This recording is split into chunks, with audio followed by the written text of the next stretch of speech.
உங்கள் ஓனர் உங்களுக்கு ஒரு மெசேஜ் அனுப்புகிறாரு, நாளைக்கு வந்து என்னை மீட் பண்ணுங்க அப்படின்னு. நீங்கள் சாதாரணமாக யோசிச்சிங்கன்னா, சரி நம்மள ஓனர் கூப்பிட்ருக்காரு, நாளைக்கு போய் பேசலாம் அப்படின்னு நினைப்பீங்க. ஓவர் திங்கிங் பண்ணிங்கன்னா, நான் ஏதாவது தப்பு செஞ்சுட்டேன்னா, வேலை போயிடுமா, என்னை திட்ட போகிறாரா, அவர் முகம் சீரியஸாக இருந்தால் என்ன பண்ணலாம் அப்படின்னு பல யோசனைகள் கொண்டு வரும் உங்கள் மூளை. உண்மையில் எதுவுமே நடக்கிறதுக்கு முன்னாடியே மனசுக்குள்ளே 100 பிரச்சனை உண்டாகும். ஓவர் திங்கிங் ஏன் பிரச்சனை? மன அழுத்தம், ஸ்ட்ரெஸ் அதிகரிக்கும், பயம் உண்டாகும், தூக்கம் குறையும், தீர்வு கிடைக்காம குழப்பம் மட்டுமே அதிகரிக்கும். அதிகப்படியான சிந்தனை அப்படிங்கிறது இன்னைக்கு காலகட்டத்தில் நிறைய பேர் எதிர்கொள்கிற ஒரு பொதுவான பிரச்சனை. ஒரு விஷயத்தை பற்றி நீங்கள் யோசிச்சுக்கிட்டே இருப்பீங்க, ஆனால் அதுக்கு எந்த முடிவுக்கும் தீர்வுக்கும் வரமாட்டீங்க. இது உங்கள் செயல்களை முடக்கிவிடும். இது உங்கள் ஆக்ஷன்ஸை ஸ்டாப் பண்ணிடும். நீங்கள் இப்படிப்பட்ட ஒரு ஆள் அப்படின்னா, ஓவர் திங்கிங் பண்ணக்கூடிய ஒரு ஆள் அப்படின்னா, இந்த டீட்டெயில்ஸ், இந்த தகவல்கள்லாம் உங்களுக்கு தான். நாம ஏன் அதிகமாக சிந்திக்கிறோம்? நம்மளோட மூளை ஒரு விஷயத்தோட எல்லா சாத்தியக்கூறுகளையும் கணக்கிட முயற்சிப்பதனால தான் இந்த ஓவர் திங்கிங் ஏற்படுது. முன் மூளை, மூளையின் இந்த பகுதி எதிர்காலத்தை கணிக்கிறதுக்கும் ஆபத்தை உணர்றதுக்கும் உதவுது. இந்த ட்ரேட் பண்ணுறவங்க, விளையாட்டு வீரர்கள், அப்புறம் சக்ஸஸ்ஃபுல் பீப்புள், இவங்கெல்லாம் இதை சரியாக யூஸ் பண்ணுறாங்க. பிரச்சனை எங்கே தொடங்குது? திங்கிங் எப்போ அதிகப்படியான திங்கிங்காக மாறுதோ அப்போ தான் பிரச்சனை ஸ்டார்ட் ஆகுது. அதற்கு ஒரே ஒரு ரீசன் தான், மனக்கவலை. உங்களுக்கு பயம் இல்லைன்னா கவலை ஏற்படும்போது 2 விஷயம் நடக்குது உங்கள் மூளையில். லிம்பிக் சிஸ்டம் அப்படிங்கிற பகுதி ஆபத்தை எப்போது தேடிக்கிட்டே இருக்கும். இது சிறிய பிரச்சனையை கூட பூதாகரமாக காட்டும்.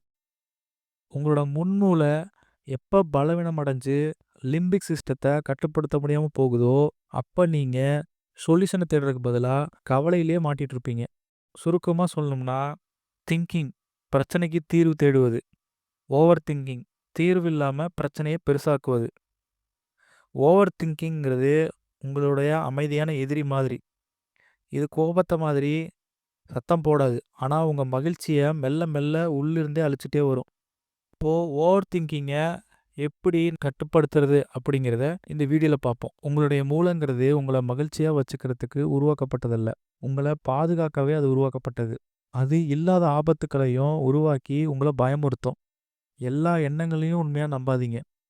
நம்மளோட மூளைங்கிறது ஒரு சர்வைவல் மிஷின். நம்ம காடுகளில் வாழ்ந்த காலத்தில் நம்மளை சிங்கத்துக்கிட்ட இருந்து காப்பாற்றுறதுக்கு மூளை யூஸ் ஆச்சு. ஆனால் இன்னைக்கு சிங்கம் இல்லை. அதுவே ஒரு சின்ன விமர்சனமோ இல்லை ஒரு சின்ன நியூஸோ ஒரு மெசேஜோ வர்றதை கூட நம்ம மூளை ஒரு பயங்கர அபாயமாக பார்க்குது. நம்மளோட எண்ணங்கள் ஒரு மேகம் மாதிரி. ஒரு நெகட்டிவ் தாட்ஸ் வரும்போது நம்ம மனசு ஏதோ ஒன்று சொல்லுது, ஏதோ கதை சொல்ல போகுது அப்படின்னு உங்களுக்குள்ளேயே சொல்லிக்கோங்க. அதை உண்மையாக நம்பி ஏற்றுக்காதீங்க. நெகட்டிவ் தாட்ஸ் உங்களுக்கு வரும்போது, இந்த தாட்ஸ் எனக்கு உதவ போகிறதில்ல அப்படின்னு சொல்லி அதை தடுத்து நிறுத்துங்க. ஒரு தீக்குச்சியை அணைக்கிறது ரொம்ப ஈஸி, ஆனால் அதுவே ஒரு காடாக மாறுச்சுன்னா அதை அணைக்கிறது ரொம்ப கஷ்டம். அணைக்கவே முடியாது சில சமயத்தில். ஓவர் திங்கிங்கும் அப்படி தான். ஃபஸ்ட்டு ஒரு நெகட்டிவ் தாட் வரும்போதே அதை ஸ்டாப் பண்ணிடுங்க. எக்ஸாம்பிளுக்கு, ஒரு பிரச்சனைக்கு உங்களுக்கு சொல்யூஷன் கிடைக்கலனா கூட, இப்போ நான் எதையுமே சால்வ் பண்ணலை, சும்மா யோசிச்சுட்டு இருக்கேன் அப்படின்னு சொல்லி கவனத்தை வேறு பக்கம் திருப்புங்க. மூளையை காலி செய்யுங்க. உங்கள் மனசில் பாரமாக இருக்கிற தாட்ஸை ஒரு பேப்பரில் எழுதுங்க. உங்களோட தாட்ஸு பேப்பருக்கு வரும்போது உங்கள் மனசு அமைதியாகிடும். நீங்கள் மனசில் நினச்சிட்டு இருந்த ஒரு விஷயத்துக்கு பேப்பரில் எழுதி முற்றுப்புள்ளி வைங்க. நடக்காத ஒன்றை நினச்சி பயப்படுறது நிறுத்துங்க. ஒரு வேளை நடந்துட்டா அப்படின்னு கற்பனையில் உருவாகிற ஒரு நெகட்டிவ் தாட்ஸுக்கு முற்றுப்புள்ளி வைங்க. உங்களுடைய மூளை தாட்ஸை சேர்த்து வச்சுக்கிறதுக்கான ஒரு ஸ்டோரேஜ் கிடையாது, அது திங்க் பண்ணுறதுக்கான ஒரு டூல். ஏன் எழுதணும்னா, ஒரு விஷயத்தை எழுதும்போது அது உங்கள் மூளையிலேருந்து வெளியேறி பேப்பருக்கு வந்துடுது. டெய்லி நைட்டு 5 நிமிஷம் உங்கள் கவலையை பேப்பரில் எழுதுங்க. அது உங்கள் மனபாரத்தை குறைக்கும், நல்ல தூக்கத்தை தரும். உங்களோட தாட்ஸை சத்தமாக சொல்லுங்கள். மனசுக்குள்ளே இருக்கும்போது உங்களை பயமுறுத்துகிற தாட்ஸ் நீங்கள் வாய் விட்டு சொல்லும்போது அது சின்னதாகவும் அர்த்தமற்றதாகவும் மாறிடும்.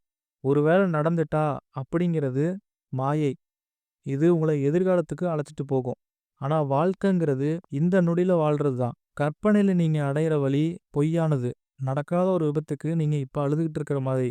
ஒரு வேளை நடந்துட்டா அப்படின்னு நீங்க நினைக்கும்போது, அது நடந்தா பார்த்துக்கலாம் அப்படின்னு மாத்தி சொல்லுங்க. பெர்ஃபெக்ட்டா இருக்கணும்னு நினைக்காதீங்க. எல்லாத்துலயும் பெர்ஃபெக்ட்டா இருக்கணும்னு நினைச்சா, நீங்க எதையுமே ஆரம்பிக்க முடியாது. தப்பு செய்யறதுக்கும் கொஞ்சம் அனுமதி குடுங்க. உங்க பாடிய ஆக்டிவா வச்சுக்கோங்க. அதிகமா சிந்திக்கும்போது, ஒரு இடத்திலேயே அடைஞ்சு கிடக்காதீங்க. எக்ஸர்சைஸ் பண்ணுங்க.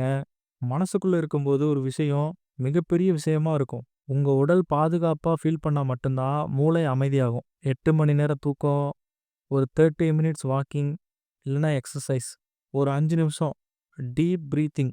உடல் அமைதியாகும்போது மூளையும் தானா தெளிவா சிந்திக்க ஆரம்பிக்கும். யோசிச்சுட்டே இருக்கிறதுக்கு பதிலா ஆக்ஷன்ல இறங்குங்க. 1000 முறை சிந்திக்கிறத விட ஒரே ஒரு சின்ன செயல் செய்யறது ரொம்பவும் சிறந்தது. ஒரு சின்ன ஸ்டெப் எடுத்து வைக்கிறது உங்களோட மொத்த பயத்தையுமே குறைக்கிறதுக்கு வாய்ப்பு இருக்கு. சரியா செய்யணும் அப்படிங்கிற எண்ணம் தான் இங்க பல பேரை எதையுமே செய்ய விடாம தடுக்குது. உலகத்துல எந்த சக்சஸ்ஃபுல் பீப்புளும் ஃபர்ஸ்ட் அட்டெம்ப்ட்லயே ஜெயிக்கல. ஃபர்ஸ்ட் அட்டெம்ப்ட்லயே பெர்ஃபெக்ட்டாவும் இருக்கல. ஒரு வேலைய பெர்ஃபெக்ட்டா செய்யறத விட அத செஞ்சு முடிக்கிறதே பெரிய வெற்றி. நம்ம பல நேரங்கள்ல நம்ம சோம்பேறித்தனத்தினால ஒரு வேலைய செய்யாம இருக்க இந்த ஓவர் திங்கிங் ஒரு டிராமா ஆடுது. ஏதோ நம்ம ஒரு யூஸ்ஃபுல்லான விஷயத்த செய்றோம் அப்படிங்கிற மாரி ஒரு மாயைய அது உருவாக்குது. அதனால யோசிக்கிறத நிப்பாட்டிட்டு ஒரு சின்ன ஆக்ஷனாவது எடுங்க. ஆக்ஷன்ங்கிறது நம்ம யோசிக்கிறத விட ரொம்ப சக்தி வாய்ந்தது. அது உங்களோட பயத்த விரட்டும். முடிவெடுக்கிற நேரத்த குறையுங்க. ஒரு முடிவு எடுக்கிறதுக்கு அதிக டைம் எடுத்துக்காதீங்க. ஒரு டைம் ஃபிக்ஸ் பண்ணிக்கோங்க. எக்ஸாம்பிளுக்கு 10 நிமிஷம். அது போக போக கம்மி பண்ணிக்கோங்க. சீக்கிரமா முடிவு எடுத்துட்டு முன்னேறுங்க. குழப்பம் நீடிக்கும்போது கவலை அதிகரிக்குது. ஒரு முடிவு எடுக்கிறதுக்கு அதிக நேரம் எடுத்துக்கிறதுனால நீங்க டயர்டா ஃபீல் பண்ணுவீங்க. எக்ஸாம்பிளுக்கு 2 மினிட்ஸ் ரூல் இல்லன்னா 5 மினிட்ஸ் ரூல யூஸ் பண்ணுங்க. அந்த நேரத்துக்குள்ள ஒரு முடிவு எடுத்துவிட்டு அதுல உறுதியா இருங்க. உங்களோட கட்டுப்பாட்டுல இருக்கிறதுக்கு மட்டும் கவனம் செலுத்துங்க. மத்தவங்க என்ன நினைப்பாங்க அப்படிங்கிறது உங்க கட்டுப்பாட்டுல இல்ல. உங்களுடைய செயல், உங்களுடைய மூச்சு, உங்க பழக்கங்கள் இது எல்லாம் தான் உங்க கட்டுப்பாட்டுல இருக்கு. வானிலை, மத்தவங்களோட கோபம், உலக பொருளாதாரம் இது எல்லாத்தையுமே நீங்க மாத்த முடியாது. உங்களோட எனர்ஜி எல்லாத்தையுமே உங்களோட செயல், உங்களோட எண்ணம் அதுல மட்டும் செலவிடுங்க. மத்தத காலத்திட்ட விட்டுருங்க. எல்லோருக்கும் உங்கள பிடிக்கணும்னு அவசியம் இல்ல. உலகத்துல இருக்கிற எல்லாருமே, இல்ல நம்ம சந்திக்கிற எல்லாருமே, "இந்த பையன் நல்லவன், இவன எனக்கு பிடிக்கும்" அப்படின்னு சொல்லணும்னு எதிர்பார்க்காதீங்க. நீங்க நீங்களாவே இருக்கிறதுல ப்ரவுடா ஃபீல் பண்ணுங்க. சின்ன சின்ன குறை இருந்தாலும் பரவால்ல. ஸ்டார்ட் பண்ணி தொடர்ந்து முன்னேறுங்க. எல்லாரையுமே திருப்திப்படுத்தணும் அப்படிங்கிறது ஒரு தோல்வி அடைஞ்ச வியூகம். நீங்க எவ்வளோ நல்லவரா இருந்தாலும், யாரோ ஒருத்தருக்கு உங்கள ஒரு சமயத்துல பிடிக்காம போலாம். அது அவங்களோட பிரச்சனை. உங்களோட பிரச்சனை இல்ல. மத்தவங்களோட அங்கீகாரத்துக்காக நம்ம வாழணும்னு அவசியம் கிடையாது. அப்படின்னு நீங்க முடிவெடுக்கும்போது, நீங்க சுதந்திரமாகுறீங்க. பொய்கள வெளிச்சத்துக்கு கொண்டு வாங்க. உங்களோட எண்ணங்கள நீங்களே கேள்வி கேளுங்க. உங்களுக்கு எதிர்மறையா ஏதாவது ஒரு எண்ணம் தோணுச்சுன்னா, இது உண்மையா? இதுக்கு ஏதாவது ஆதாரம் இருக்குதா? அப்படின்னு நீங்க கேட்கும்போது, பொய்கள் மறையும். ஓவர் திங்கிங்கிறது இருட்டுல இருக்கிற ஒரு கயிறு மாதிரி. அத நீங்க பாம்புன்னு நெனச்சு பயப்படுறீங்க. இந்த தாட் உண்மையா? இதற்கு என்ன ஆதாரம் இருக்கு? அப்படின்னு நீங்க கேட்கும்போது, பயம் தானாவே மறைஞ்சிரும். ஃபீலிங்ஸ இல்ல, ட்ரூத்த பாருங்க. பயமா இருக்கிறதுனால ஒரு விஷயம் மோசமானது அப்படிங்கன்னு அர்த்தம் இல்ல. ப்ரூஃப மட்டும் பாருங்க. ப்ரூஃபையும், ட்ரூத்தையும் பாருங்க. நம்மளோட ஃபீலிங்ஸுங்கிறது வானிலை மாதிரி அடிக்கடி மாறிக்கிட்டே இருக்கும். ஆனா ட்ரூத்துங்கிறது எப்பவுமே மாறாதது. எக்ஸாம்பிளுக்கு நான் ஒரு ஃபெயிலியர் பெர்சன் அப்படின்னு நீங்க நெனச்சீங்கன்னா, அது ஒரு ஃபீலிங். நான் இந்த எக்ஸாம்பிள்ல மட்டும் தான் கம்மியா மார்க் வாங்கினேன் அப்படிங்கிறது ட்ரூத். எப்பவுமே ட்ரூத்த ஃபாலோ பண்ணுங்க. ஹெல்ப் கேட்க தயங்காதீங்க. ஹெல்ப் கேட்கறது பலவீனம் இல்ல.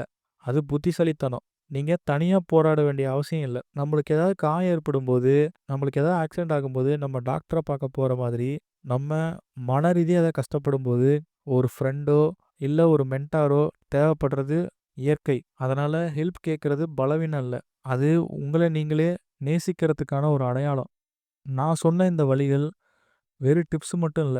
இது உங்க வாழ்க்கைய மாத்தக்கூடிய உண்மைகள். உங்களுடைய எண்ணங்கள் நீங்கள் இல்ல. உங்களுடைய எண்ணங்கள் நீங்க கிடையாது. உங்களுடைய கடந்த காலம் உங்களுடைய எதிர்காலத்த தீர்மானிக்காது. இந்த நிமிஷத்திலிருந்து உங்களோட வாழ்க்கைய ஃப்ரெஷ்ஷா ஸ்டார்ட் பண்ணுங்க.